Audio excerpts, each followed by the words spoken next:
Inilah contoh real case di mana value yang diberikan itu harus besar daripada harga yang ditawarkan.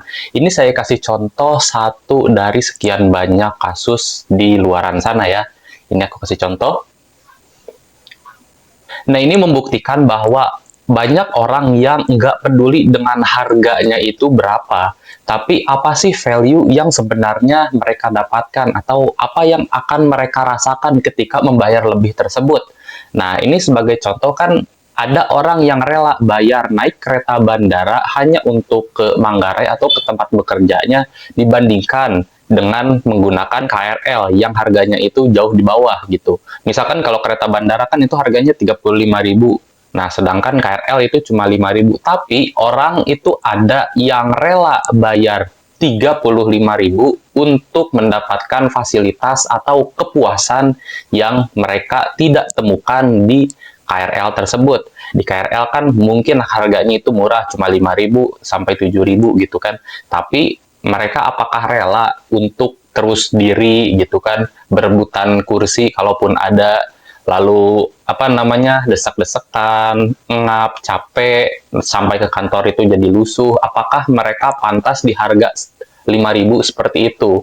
Nah, kan ada juga orang yang misalkan rela gitu bayar lebih asal mereka itu dapat kepuasan akan keinginannya mereka gitu.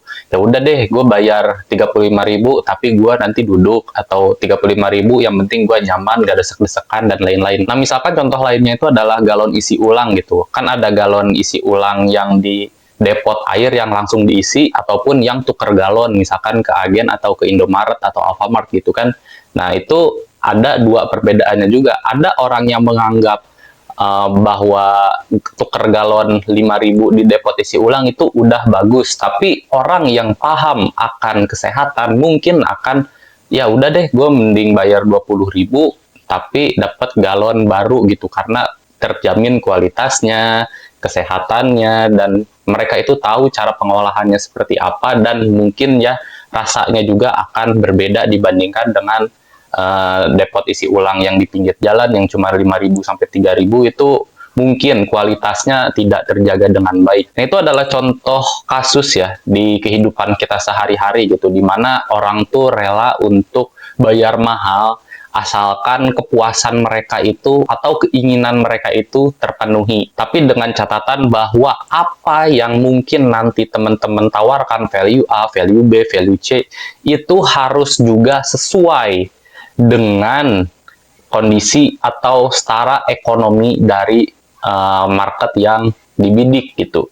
Misalkan teman-teman ini menawarkan A, B, C, tapi marketnya itu misalkan merendah ke bawah, yang skala ekonominya mungkin untuk mengeluarkan harga X itu mereka belum mampu.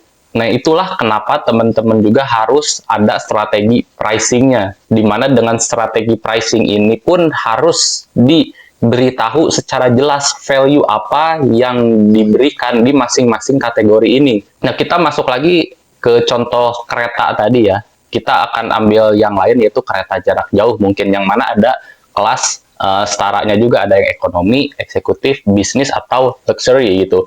Nah, di empat kategori tersebut pun itu punya value yang berbeda-beda. Di kategori bawah mungkin ekonomi, mereka akan mendapatkan value di harganya yang murah gitu. Tapi dengan konsekuensinya itu adalah mereka berdesak-desakan, beli tiketnya juga rebutan dan lain-lain, itu adalah konsekuensi dari kelas yang kereta ekonomi. Berbeda dengan yang bisnis atau eksekutif dan juga luxury, itu dia memiliki value yang berbeda-beda.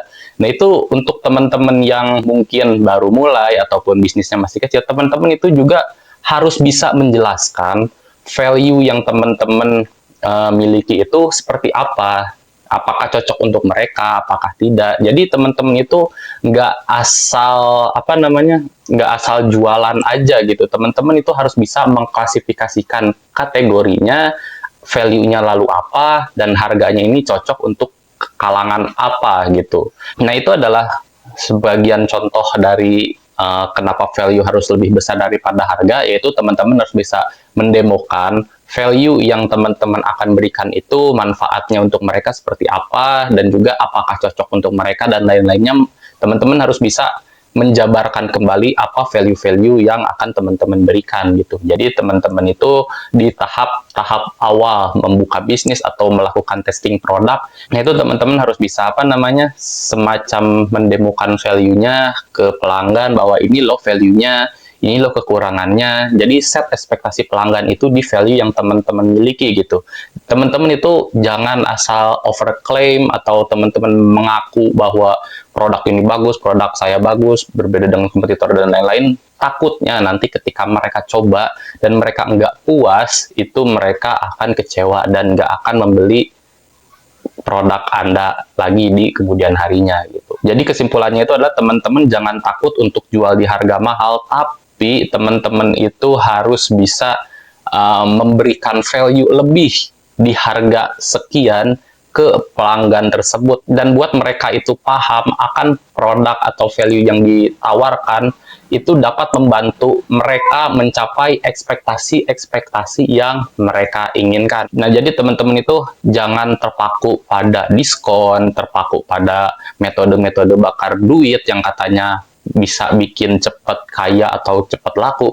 Memang bisa, asalkan teman-teman juga itu harus punya plan jangka panjangnya. Kalau misalkan teman-teman cuma diskon setiap hari, apakah bisnis teman-teman itu akan ada atau masih running di 3 bulan kemudian, di 6 bulan kemudian, dan apakah modal yang teman-teman punya itu kuat untuk tetap memberikan diskon seperti itu setiap harinya. Nah, kalau misalkan teman-teman modalnya masih terbatas, ataupun yang masih UMKM yang masih kerja sendiri atau berdua, nah itu teman-teman harus bisa seenggaknya itu jangan selalu bakar uang, tapi teman-teman itu harus bisa create produk yang bagus dan berikan value yang sesuai dengan kebutuhan market, dan set ekspektasi serendah-rendahnya agar market yang mencoba produk Anda itu nggak kecewa akan layanan atau solusi yang Anda berikan gitu. Oke, semoga bermanfaat dan sampai bertemu di video selanjutnya.